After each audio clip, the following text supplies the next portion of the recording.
Hey guys, how's it going? And welcome to the daytime run. But also, before we go running this thing, I was requested as far as the controls and how these things all work.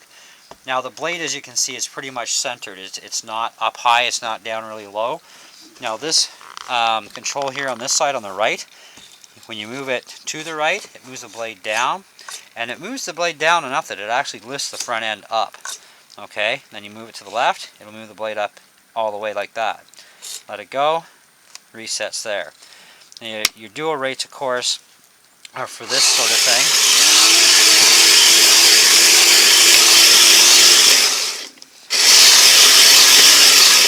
I'm guessing. Okay, what are they for? Let's put it on 70 and try the blade.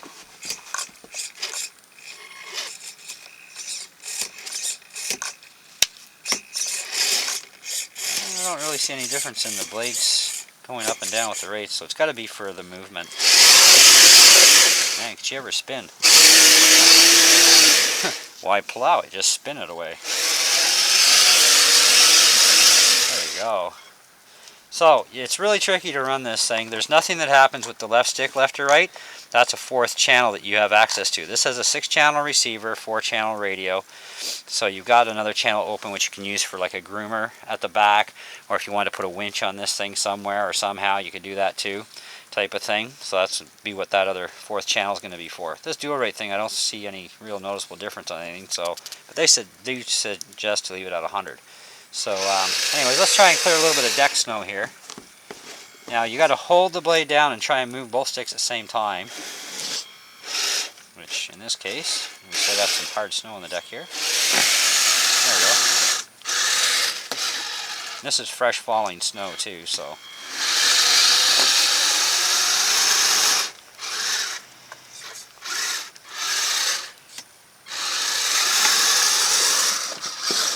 There we go, got that snow out of the way.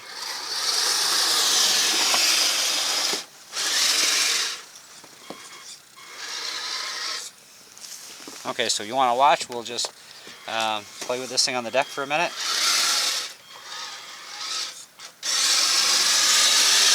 This is still the stock battery. It's an 1800 milliamp nickel methyl hydrate. I'll get used to this. So it's got some pretty good authority there.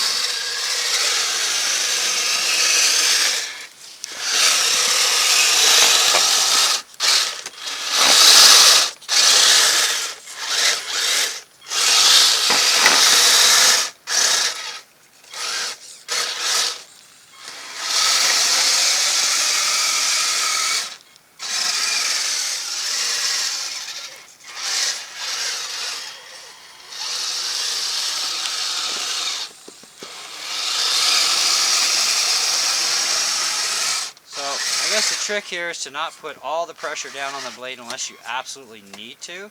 Because like I said, it does lift that front end, right? And even though it would create traction in one sense, it actually loses traction in the other.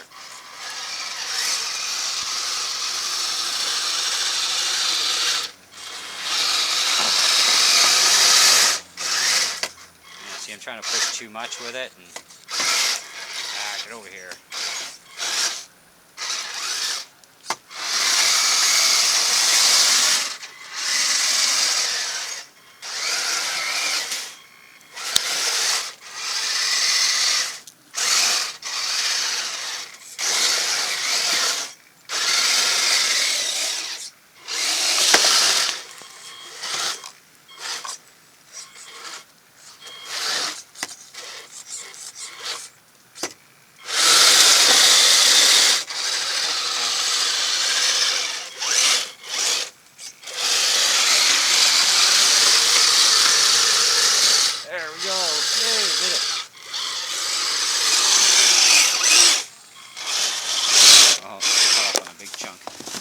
That's a little much for it.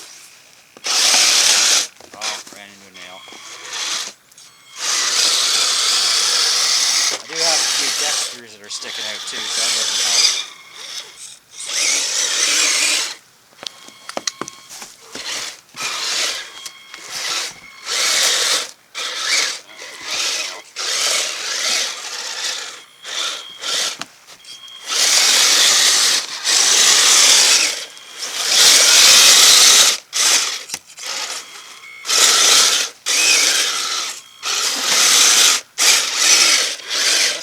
regular driving down in the yard.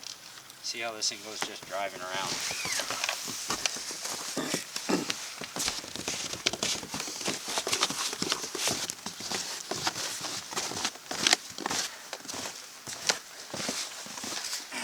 Now because of where the blade sits, you can't get it straight up like this unless you trim it. And I think that's what we're going to try here.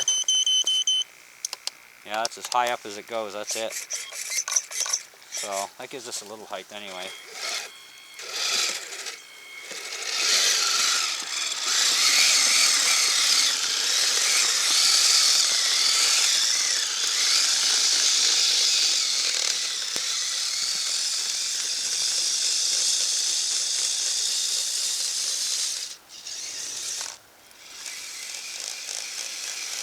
I got some snow catching up in the track.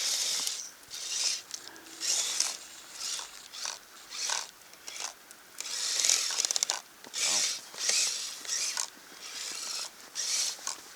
Come on.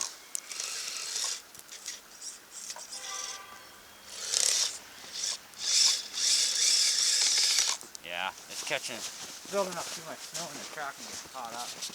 I've heard about this being a problem.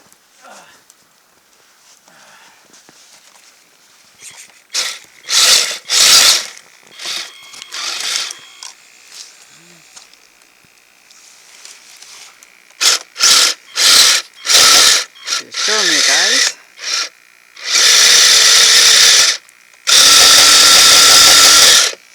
Oh, it's rubbing the body. That's what that noise is. The body's rubbing. But why is it running? Why is it rubbing? Oh yes, I'm really built up. That's why. My track's getting stretched here. Ah, there. See? This is a problem with fresh snow with this machine, obviously.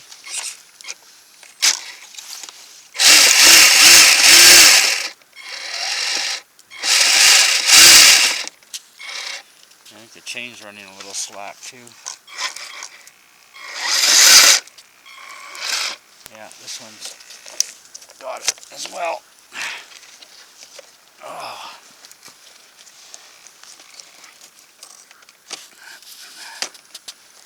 Yeah. So that's what happens with snow building up, and it's going to start stretching out the track, and it's going to start knocking things out of whack a bit.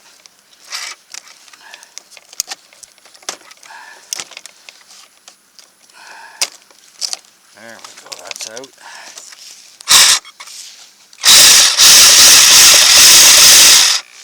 Okay, check the chain slack. That looks okay there. That looks okay there, so I didn't damage the chain or anything. So that's good. The wheels are now clear. Okay.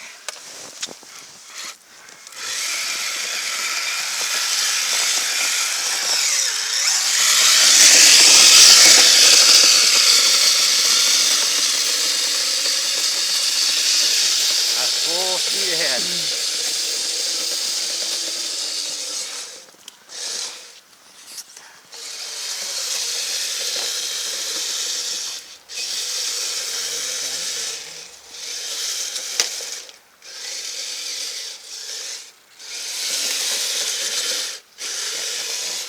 A lot of fun.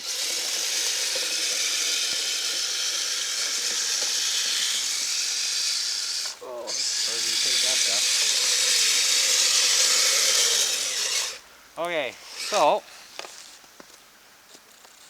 I will have a review for this very soon. Anyways, guys, did a little mod last night, just so you know. Down close. This is a set of seats unit from my spare piston bully that I have, my piston bully 600. I had one for parts, and I was able to just lightly pressure fit the whole unit inside the cab here. And one of the upgrades from the SR is you get clear windows on this cab. So different paint job obviously, but now you get clear windows.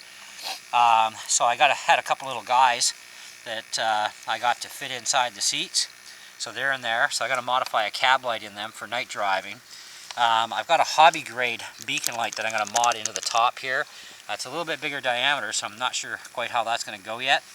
And I was looking on Intage and a few other sites, and I found a light bar that would fit right in between here for night driving that I'm going to mod onto here as well. So a few mods coming for sure, other than of course metal tracks and whatnot. And yeah, one of the things I'll mention right now is all that screwing around I did peeling that baked up snow off the back wheels. You got to watch that in fresh snow like this. You know, if it starts to clog, that's what's going to go out. It's packy snow, eh? Like, it's not wet, but it's wet enough that it's going to clog those back wheels up a bit. So keep an eye on that when you're playing with your Blizzard, no matter which Blizzard you have. But anyways, that's it for this run for now. Stay tuned for some more runs once I get some lighting put into this thing down the road. And of course, like I said, I'm upgrading the tracks. I'm going to do every mod that I can to this that is supported for a general upgrade. And I'm going to take a look at the internet too, on YouTube myself, and see what kind of third-party upgrades I can pull off on this thing. Because that fourth channel now, I'm thinking I might put a winch on this, or I might just go with the trail groomer. I don't know, but it's a 6-channel receiver, 4-channel radio, so I got a lot of options there. And I'm going to find out some more about that dual rate switch for you guys too, and what it's supposed to control. But yeah, at least trimming that out, put that back down to center. So that's still a bit of height there. Still pushes up, so let's bring it all the way back up. That's actually a good driving height, and that's as high as it's going to go. It'll still go this way, but that's as high as it goes being stationary. And it's still got enough to just push it a little bit. It doesn't push it quite as much, but still pretty good. Works good. You know, that pushes more. So all in all though, guys, I'm really very happy with this thing. I mean, somebody asked me how much I paid for this, so I paid $500.86. Now that's shipped to my door, free shipping. I had to pay for oversized and insurance on that, and of course taxes, and that is Canadian price for that. So worth every bloody penny as far as I'm concerned, even for stock. You know, but like I said, we'll have a review coming soon. I got a little bit more playing to do with this, learn how to drive it a bit better, because right now I'm still a bit of a, you know, noob when it comes to driving this one compared to my piston bully. But you know, hey, different machine and real hobby grade stuff, totally different. So we'll catch you guys in the next video, and thanks for watching.